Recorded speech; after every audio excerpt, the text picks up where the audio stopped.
All right, two more games for us to recap for you all. Thanks for joining us Sunday night as we go live after week 8 action in NWSL.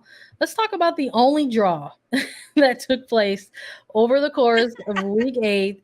North Carolina Courage versus Angel City FC. Not only were we treated to a draw, but we got treated to a 0-0 draw, a scoreless draw between these two. We said we would keep ourselves honest here, Lisa. I think for the Pigs, I think I went for Courage in this one to Same. pick up the win. Same. So did Lisa. We get to talk about what went wrong in this one. They split the points. So maybe if you're, one a couple of those middle of the table type of teams right now, in this first third of the regular season, you're saying, hey, we'll take the points against each other and move on. But I think if you're the Courage, sort of the couple of weeks that you've had to date, where it sort of has looked like they're starting to put things together a bit, and you're the hosts in this one, right? Maybe you're a little disappointed that you couldn't bag all three. I think North Carolina is disappointed not getting 3 points in this one. Yeah, they stay 4 games undefeated with this draw against Angel City, but this North Carolina team had chances and opportunities and moments, and Angel City getting, I don't want to say lucky defensively, but coming up with big stops in order to keep a shutout.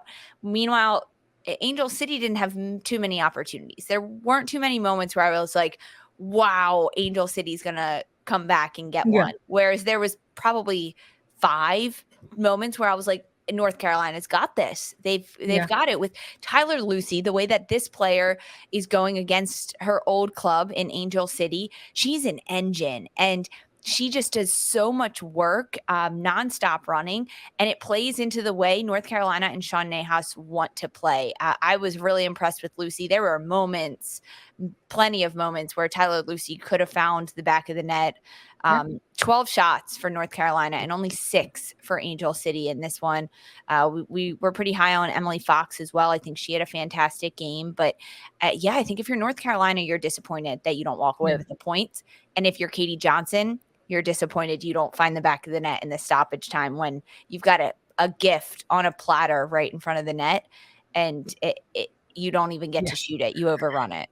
It almost sort of felt like it was building up to one of those moments. Like KJO at this point is no stranger to those kind of late game heroics, but it just wasn't meant to be, unfortunately, in this one. And maybe you're wiping your brow in relief if you're the Courage, and like you mentioned, disappointed to not get on the end of it if you're Johnson, but was definitely curious.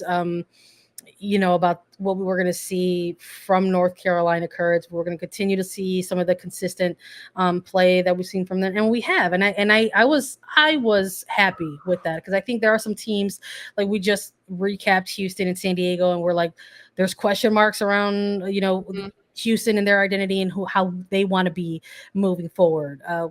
We talked about earlier in this episode about OL Reign not really having a lot of answers in response to Gotham, and maybe talking about this game specifically for North Carolina Courage.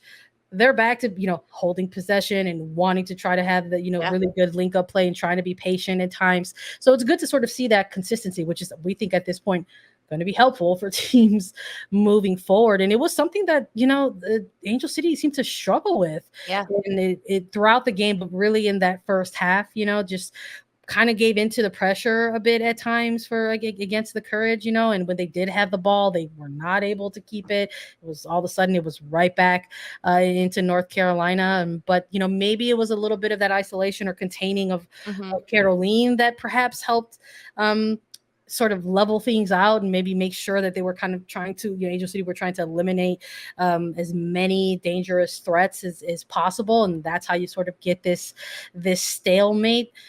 Curious about the rotation in this one. On Angel City, we saw Thompson come off the bench. Ertz we didn't see, but was available to on the bench. Like, I don't know. That's my thing with the rotation in this one. Perhaps the travel for Angel City going from coast to coast didn't help them. I'm not sure what Freya Coombe has cooking, because, we see Alyssa Thompson come off the bench around the 55th minute, and she takes off June Endo. So that was also like a shock to me to kind of see that rotation. No Julie Ertz at all in this one. Allie Riley also gets subbed out in the 55th minute right after halftime. A little bit surprising the rotation that we saw from Angel City and Freya Kum. I was a little bit confused as to kind of what was happening. And maybe this was a game Freya Kum was like, you know what? We're going to go with a draw. If we win, that's fine. But like, right, she didn't. I mean, you would start Thompson. You would. Look, If you're looking to get 3 points and score early, you're going to start her out there on the pitch. So maybe some other things happening. I'm not entirely sure, but that was something I noticed. I wrote that down. I was like, what's happening here with the rotation? I mean, look, they got 6 looks on, on goal, only 1 attempt on target, though. Maybe there's something in that to the math that you're presenting right now. If you don't have those players who are good attacking players, maybe it leads to fewer shots and even fewer attempts on goal if you're Angel City. But I don't know. I think, again, at this juncture of the season, maybe if you're Angel City on the road on a long trip to North Carolina and come away with a point, you're okay with that. You're happy. You're hanging your hat on these sort of defensive performances for Angel City that you want to have. You want to have that solidified in the instance that your attackers that you have been missing for quite some time are maybe close to getting back. We're seeing a lot from Sydney Leroux, hearing that she's closer and closer week to week, right? What's that going to look like? That's what Freya Kum and Angel City is hanging their invisible future hat on, the strikers that are going to come back into play and start scoring goals, because that's where Angel City has struggled getting goals this year. And now it's 2 straight weeks where they haven't found the back of the net. I think they're hoping that Leroux is much closer and is just going to come back and start to go on this tear and this run. I mean, me too, honestly. Yeah, League is more fun when Sydney Leroux is out there scoring goals. We would love to see it. But these two teams split the points, stay kind of middle of the table for now. Let's close it out with the final game to recap. We're going to talk about Kansas City Current versus Racing Louisville. Winner, Savannah DeMelo. That is the new phrase. It's 2-0 win for Racing over the Current. Just to bring a little bit of what we were chatting about on the preview earlier this week when we made the pick for these two games. We were curious about how these two teams were going to line up against each other and what the energy was going to be with this, considering they had just gone head-to-head in the Challenge Cup match midweek. We saw a lot of rotation for Kansas City Current. Not necessarily the same deal for Racing Louisville. Turns out that doesn't matter when Savannah DeMelo is just playing lights out. She had her stamp on that Challenge Cup game, and now she had her stamp on this Week 8 match. Some defensive oopses happening here for Kansas City Current. It just breaks open the opportunity for DeMelo, and she pounces on it, and they just really didn't look back. Yeah, that's exactly it. Whatever Savannah DeMelo touches turns to gold, perhaps. It's similar to the Alex Morgan San Diego goal to start that match for the Wave. It's a really tough back pass from Croy Soto to Cassie Miller. So Cassie Miller in goal, right? We weren't sure we were going to see AD Franch, Cassie Miller. It's Miller. And it's a tough back pass from Soto, not enough pace on it. Miller has to come out and try to get it. She does get to the ball first, but with DeMelo chasing her down, putting her under pressure, DeMelo gets her foot out there and it finds the back of the net. That massive and a quick way to start the game. I think across the game this weekend, beside North Carolina Angel City, it was like opening 15 minutes, we had goals. We had action and goals because DeMelo gets this opening goal for Racing Louisville in the 12th minute. And then she ends up getting the assist in the 27th minute to Kirsten Davis, who gets the second goal for Racing Louisville. But throughout this game, we saw a lot of good things from both sides, right? Savannah DeMelo is wonderful to watch. She makes touches on the ball and she makes an impact. She's similar to the way that Crystal Dunn is to Portland Thorns. Savannah DeMelo is to Racing Louisville. Without her on the pitch, you notice there's a big hole. And when DeMelo is on the pitch, she is creating. She is a catalyst for the game and for this team. But the second goal coming on a quick counterattack after Kansas City has very long spell of attack and moments. Mimi Larson knocking on the door in the opening 15 minutes before this initial goal from DeMelo comes. Kansas City looked like they were on the front foot. The first 10 minutes, I was like, all right, Kansas City's Yeah. getting one. They've got so much pressure on Racing Louisville. Katie Lund is being forced to make saves. Racing Louisville is forcing to defend with 10 players behind the ball. And then with just the turn of a switch, a defensive mistake by Kansas City, DeMelo gets on the board. And now Kansas City is down one.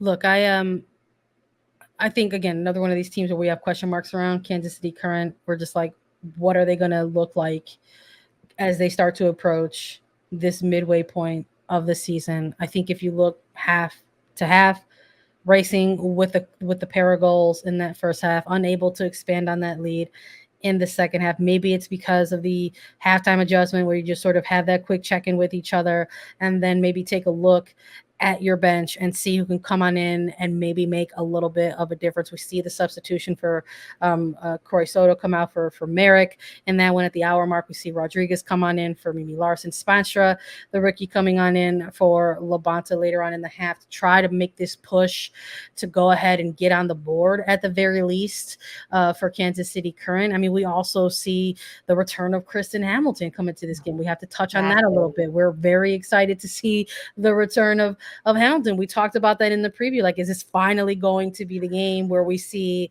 K-Ham return, and how long will that be? Because again, she's missed an extended period of time. Turns out it's just in the final 10 minutes or so of the match. But it's a loss here. It's an L for the Current in this game. But I liked how they closed it out. It's it's an L for the team for sure, but I think it's a W for fans seeing Hamilton. I think it's a W for Hamilton, right? Hammy getting 10 minutes at the end of this game, finally. That's hopefully going to build. I think we predicted that this week. We're like, this is the week that we get to see her, but it'll be 10 minutes. So we knew what we were getting ourselves into. And I think that there are positives for Kansas City to take out of this one with their back four that they played with again, right? They stuck with that back four. And I think it looked better than it did the previous time they played with it. Of course, having Dabinia, Labonta, and DiBernardo start in the midfield helps. Yeah, DiBernardo with a point blank opportunity late in the game. You could just see like in this ridiculous save by Katie Lund. You could just see the body language in DiBernardo. She goes to her knees like, I cannot believe that didn't find the back of the net. But that's good energy, right? The energy that you want to see your home side kind of end with and build upon, hopefully to maybe capture some of that and keep it and retain it and nurture it into the next week, in the hopes that more of these players that have been missing for the Current to start this first half of the season will continue to build their way back into form and get onto the pitch. I think we're very excited about the possibility of what we could see with Hamilton and getting some more extended minutes alongside her former teammate in Dabinia, and what that will look like for the Current in the future. I mean, in those 10 minutes that Hamilton was on the pitch, she already made an impact. Now, the passes weren't connecting. There was a bit of like mischemistry between that, but that's going to come with time and with maybe more than 10 minutes just for Hamilton as she's working her way back from injury. But you could tell that the play was elevated with Hamilton on the pitch, and her mind was working overtime, trying to connect and trying to get something on the board. But it's really hard to do at that point when you're already 80 minutes into a game. The players around you have a different mindset than you do, and you can only bring so much of a spark without everyone else there with you. I think that Hamilton could be one that changes the tide for Kansas City in these next coming weeks, the more and more minutes Kristen Hamilton gets. The footage is out there on DeMelo. Does Racing sustain this moving forward? I think they do. I really do. I think what Savannah DeMelo is doing for this team is fantastic. And I think that she's so young that, I think she can sustain this. They go to play North Carolina next week. That's going to be tough for them. But I think Louisville sustains it for at least a little bit. They're climbing in the standings. Back-to-back wins. How do they go from here? Can they keep this momentum going? I think they do. All right. You like it. I love it. Week 8. That is a wrap